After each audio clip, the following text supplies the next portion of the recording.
सेडोफैक्स technologies IPO. आइए इसका हम पूरा डिटेल में रिव्यू करते हैं, जानते हैं कि इसमें अप्लाई करना बेस्ट ऑप्शन है कि नहीं है। और यहाँ पे पूरा देखते हैं और जीएमपी वगैरह क्या कुछ है, सब कुछ यहाँ पे हम डिस्कस करेंगे। तो यहाँ पे ओपनिंग की बात करें तो 20 को आईपीओ ओपन होगा, 26 को क्लोज होगा। और अलॉटमेंट की बात करें तो 23 को अलॉटमेंट आएगा, लिस्टिंग 28 को होने वाली है। तो इतना लंबा ये पूरा चलने वाला है। आओ डिटेल की बात करते हैं डिटेल में। तो यहाँ पे देखो फेस वैल्यू 10 रुपया पर शेयर। आईपीओ साइज की बात करें तो 1907 करोड़ का आईपीओ का साइज है। प्राइस बैंड की बात करें तो 118 से 124 का प्राइस बैंड रखा गया है। इशू टाइप की बात करें तो बुक बिल्ड इशू आईपीओ है। फ्रेश और एफएस दोनों है। फ्रेश कितना है 1000 करोड़ का, और एफएस कितना है 907 करोड़ का, और टोटल 1907 करोड़ का ये आईपीओ रहने वाला है। लॉट की बात करें तो 120 का भाई लॉट भी रखा गया है। बीएससी और एनएससी पे इसकी लिस्टिंग होने वाली है। तो ये कुछ इसका पूरा डिटेल रहने वाला है। रिजर्वेशन की बात करें तो रिटेल के लिए 10% का ही पोर्शन यहाँ पे रखा गया है, और वहीं और सब यहाँ पे पोर्शन आप देख सकते हो। बात करें कितना इन्वेस्ट करना होगा तो एक लॉट के लिए आपको 14,880 रुपए इन्वेस्ट करना होगा। तो आपको जितना भी लॉट लगाना है उसके अकॉर्डिंग कैलकुलेट कर लीजिएगा। और यहाँ पे हम देखते हैं कि जो है कंपनी करती क्या है। ये कंपनी एक लॉजिस्टिक कंपनी है और डिलीवरी सॉल्यूशन कंपनी है। 2016 में कंपनी स्टार्ट हुई थी। कंपनी का main focus e commerce, D2C जो ब्रांड हो गए, क्विक कॉमर्स और हाइपर लोकल डिलीवरी पर है। तो mainly company e commerce sector में डिलीवरी का काम करती है। जैसे डिलीवरी करके एक कंपनी है, उसी का सेम अभी कंपटीटर में उसके आएगा, अभी मैं आपको दिखाऊंगा। तो उसी के सेम ये भी कंपनी वर्क करती है। सिंपल वर्ड में बोले तो आप जो मीशो, फ्लिपकार्ट, मिंत्रा या जेप्टो से जो ऑर्डर वगैरह करते हो, सेम डे या नेक्स्ट डे डिलीवरी मिलती है। उसके पीछे सेडोफैक्स जैसी लॉजिस्टिक कंपनियों ही होती हैं। तो ये सब इसके पॉजिटिव पॉइंट है। अब कंपनी का कुछ स्ट्रॉन्ग चीजें बात करते हैं। जैसे पैन इंडिया में इसका स्ट्रॉन्ग नेटवर्क है। 14,758 पिन कोड्स पे डिलीवरी करती है। समझ रहे हो ना, बहुत ज्यादा। वहीं हम बात करें इसके स्पेस की बात करें तो 3.5 मिलियन प्लस स्क्वायर फीट इसके पास ऑपरेशनल स्पेस भी है। तो कंपनी का भाई सेक्टर की बात करें, सेक्टर टेक्नोलॉजी ओरिएंटेड सेक्टर है, बढ़िया सेक्टर है। इस सेक्टर में आने वाले दिनों में जो है डिमांड और ज्यादा बढ़ेगी, क्योंकि अब तो धीरे धीरे गांव वाले भी सब कुछ ऑनलाइन मंगा रहे हैं। तो धीरे धीरे इसमें कहीं ना कहीं ग्रोथ देखने को मिलेगा। नेक्स्ट 5 ईयर की बात करें तो ठीक ठाक ग्रोथ यहाँ पे नजर आ रहा है। तो कंपनी का सेक्टर भाई शानदार है, स्ट्रॉन्ग सेक्टर है। सेक्टर से कोई दिक्कत नहीं होनी चाहिए। और यहाँ पे बात कर लेते हैं कि फाइनेंशियल कैसा है। तो आप पीछे का देखोगे रिकॉर्ड 23 वगैरह में, पूरा 23 वगैरह में रिकॉर्ड देखोगे तो सब कंपनी लॉस में ही थी। 24 की बात करें, 24 में भी कंपनी लॉस अपना कम करी और तगड़ा कम करी। मतलब यहाँ पे ग्रोथ होना शुरू हो गया था 23 से 24 के बीच। और हम यहाँ 24 से 25 के बीच देखते हैं कि 24 से 25 के बीच क्या हुआ। तो 24 से 25 में रेवेन्यू बढ़ा है, 32.6% का रेवेन्यू बढ़ा है। इबिडा की बात करें तो बहुत ज्यादा बढ़ा है, 394% के अराउंड इबिडा बढ़ा है। यहाँ पे इबिडा आप देखोगे 11 करोड़ से 56 करोड़ का इबिडा पहुंच गया। तो बहुत ज्यादा यहाँ पे ग्रोथ देखने को मिला है। प्रॉफिट की बात करें तो प्रॉफिट निगेटिव से पॉजिटिव में आया है, -11 करोड़ से 6 करोड़ के पॉजिटिव में आया है। पॉजिटिव में आ गया तो चलो अच्छी बात है। वहीं आप देखोगे 25 में ही, मार्च से सितंबर के बीच इसका प्रॉफिट 21 करोड़ का हुआ है। कंपनी कहीं ना कहीं प्रॉफिट में जस्ट कन्वर्ट हो गई है और ठीक ठाक प्रॉफिट भी दे रही है। तो इसके पॉजिटिव पॉइंट है। टोटल बोरो की बात करें तो 147 करोड़ का बोरो, आई थिंक ठीक ठाक बोरो है, मैनेज करने लायक है। अभी ये इंडिकेटर से क्लियर हो ही जाएगा। यहाँ पे डेट टू इक्विटी देखो 0.2 का है, 0.5 से कम का डेट टू इक्विटी रहता है, शानदार रहता है। तो डेट टू इक्विटी से हमें कोई प्रॉब्लम नहीं है, डेट से भाई कोई प्रॉब्लम नहीं है, बढ़िया है। ईपीएस की बात करें तो ईपीएस इसको हटा ही दो। पी की बात करें तो पी, प्री आईपीओ का पी बहुत ज्यादा है, पोस्ट का पी 170 का है, तो हमको 170 ही कंसीडर करना है।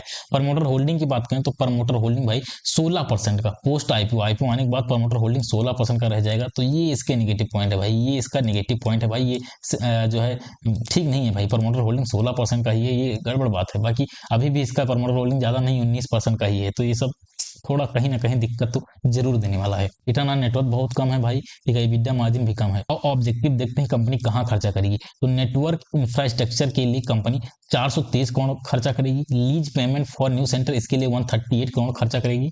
वहीं ब्रांड एंड मार्केटिंग के लिए 88.57 करोड़ यहाँ पे खर्चा होने वाला है। तो ये सब इसके पॉजिटिव ऑब्जेक्टिव हैं। ऑब्जेक्टिव इसका शानदार है भाई, बट वही प्रमोटर होल्डिंग जो है, ये सब इसके निगेटिव पॉइंट में आ जाएंगे। और पीयर कंपेरिजन करते हैं, यहाँ से और ज्यादा चीजें क्लियर होगी। तो यहाँ पे आप देखोगे ब्लू डार्ट और डिलीवरी के साथ हमें कंपेरिजन करना है। तो यहाँ पे आप देखो ब्लू डार्ट का जो है प्रॉफिट ज्यादा स्ट्रॉन्ग है, ठीक है। और डिलीवरी की बात करें लो बट इंप्रूविंग। और इस सेडो फैक्स जो अपना आईपीओ है इसका तो अभी जस्ट प्रॉफिट में कन्वर्ट हुआ है। आरओई देखो, आरओई यानी रिटर्न ऑन नेटवर्क, यहाँ पे देखो किसका सबसे ज्यादा है। सबसे ज्यादा यहाँ पे ब्लू डार्ट का है, डिलीवरी का तो सबसे कम है। और सेडो फैक्स जो अपना आईपीओ है 3% के अराउंड जो है। तो दूसरे नंबर पर रिटर्न ऑन नेटवर्क में अपना ये आईपीओ आ रहा है। पी की बात करें तो पी अपने आईपीओ बहुत ज्यादा 170 का है, ब्लू डार्ट का भाई बढ़िया है। प्राइस टू बुक वैल्यू भी चलो ठीक ठाक है। तो बात करते हैं रैंकिंग की, तो रैंकिंग नंबर 1 पे ब्लू डार्ट आएगा, नंबर 2 पे डिलीवरी आएगा, नंबर 3 पे अपना आईपीओ आएगा, शेडो फैक्स जो है अपना 3 नंबर पे आएगा, थर्ड नंबर पे आएगा। नेगेटिव पॉइंट है भाई, फर्स्ट नंबर पे होता या सेकंड पे होता तो बेहतर रहता, नेगेटिव पॉइंट कहीं ना कहीं जरूर है। अर्ली स्टेज पे है, आने वाले दिनों में 1-2 साल में इसमें ग्रोथ देखने को मिल सकता है। अभी तो उस लेवल का ग्रोथ नहीं है, लेकिन आने वाले दिनों में हो जाएगा। हो सकता है कंपटीशन जो है बीट कर जाए, इन सबको पिछाड़ के आगे निकल जाए, ऐसा पॉसिबिलिटी है। पेयर रैंकिंग मैंने ऑलरेडी आपको बता दिया, लास्ट में अपना आईपीओ आ रहा है, बाकी फर्स्ट सेकंड पे होता तो बेहतर रहता। फेयर है कि नहीं? फेयर तो बिल्कुल नहीं। 170 के पी पे आईपीओ ला रहे हैं, बहुत ही निगेटिव पॉइंट है। नंबर 1 इस इंडस्ट्री में, नंबर 1 जो कंपनी है उसका पी इनसे कम है, और ये बहुत ही ज्यादा पी पे अपना आईपीओ ला रहे हैं, तो ये निगेटिव पॉइंट है भाई। आईपीओ का प्राइस कम होना चाहिए था, ये ज्यादा प्राइस है तो निगेटिव पॉइंट है। एंकर बुक अभी हमारे पास है नहीं, तो इसकी रेटिंग हम लोग अभी नहीं कर सकते हैं। फंडामेंटल की बात करें तो इसका फंडामेंटल भाई गुड है, स्ट्रॉन्ग तो नहीं है, फंडामेंटल गुड है, ठीक ठाक फंडामेंटल है। रीजन क्या है कि गुड बोल रहा हूँ? रीजन ये है कि इसका जो सेक्टर शानदार है, कंपनी ठीक ठाक ग्रोथ की है, 24 से 25 में ठीक ठाक ग्रोथ की है, और 25 में आप देखोगे, 25 में मार्च से सितंबर के बीच ठीक ठाक ग्रोथ देखने को मिला है, तो इसलिए फंडामेंटल कहीं ना कहीं ठीक ठाक है। एमर्जिंग कंपनी देखने को मिल रहा है, सेक्टर में एमर्जिंग कंपनी ये लग रही है, और सही पी वगैरह इसका ज्यादा है, यही इसका जो है नेगेटिव पॉइंट है। जीएमपी की बात करें तो जीएमपी 13% के अराउंड जीएमपी चल रहा है, 12.9% है, 13% के अराउंड जीएमपी चल रहा है, तो ठीक ठाक जीएमपी देखने को मिल रहा है। लिस्टिंग गेन कितना होगा, क्या कुछ होगा, ये सब जो है आने वाले दिनों में कवर होगा, अभी तो नहीं हो सकता क्योंकि हमारे पास एंकर बुक वगैरह नहीं है, और इसके रिगार्डिंग ज्यादा न्यूज हमारे पास नहीं है। फाइनल डिसीजन की बात करते हैं, फाइनल डिसीजन क्या होना चाहिए, अप्लाई कर सकते हैं कि नहीं कर सकते हैं? तो भाई इसमें अप्लाई के लिए सोचा जा सकता है, अप्लाई के लिए इसमें सोचा जा सकता है। लिस्टिंग गेन के लिए, कोई लिस्टिंग गेन के लिए अप्लाई करता है तो उसको सोचा जा सकता है। बाकी लॉन्ग टर्म के लिए, लॉन्ग टर्म के लिए वही अप्लाई करना जिनको फर्क नहीं पड़ता है कि ये गिर रहा है उठ रहा है, उन्हीं लोग को अप्लाई करना बेस्ट ऑप्शन होगा। बाकी लिस्टिंग गेन के लिए इसमें व्यू बन रहा है, लास्ट डे पे एक वीडियो और डाल दूंगा, जैसे लास्ट डे इसकी 22 जनवरी को लास्ट डे क्लोजिंग है, तो 22 जनवरी के एक फाइनल रिव्यू वाला वीडियो डाल दूंगा कि फाइनल डिसीजन क्या रहने वाला है।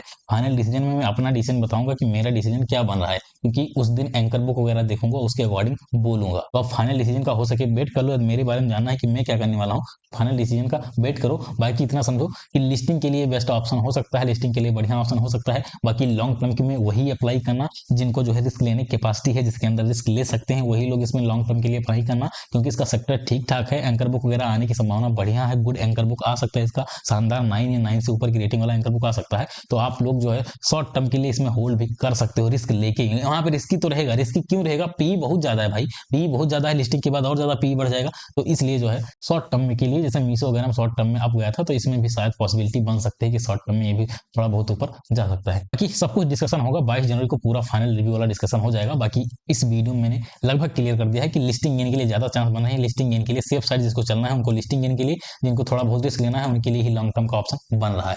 फिलहाल आज की वीडियो पे समाप्त करते हैं। ऐसे शानदार कंटेंट के लिए चैनल को सब्सक्राइब करिएगा। मिलता है अगली वीडियो में, तब तक के लिए जय हिंद, वंदे मातरम।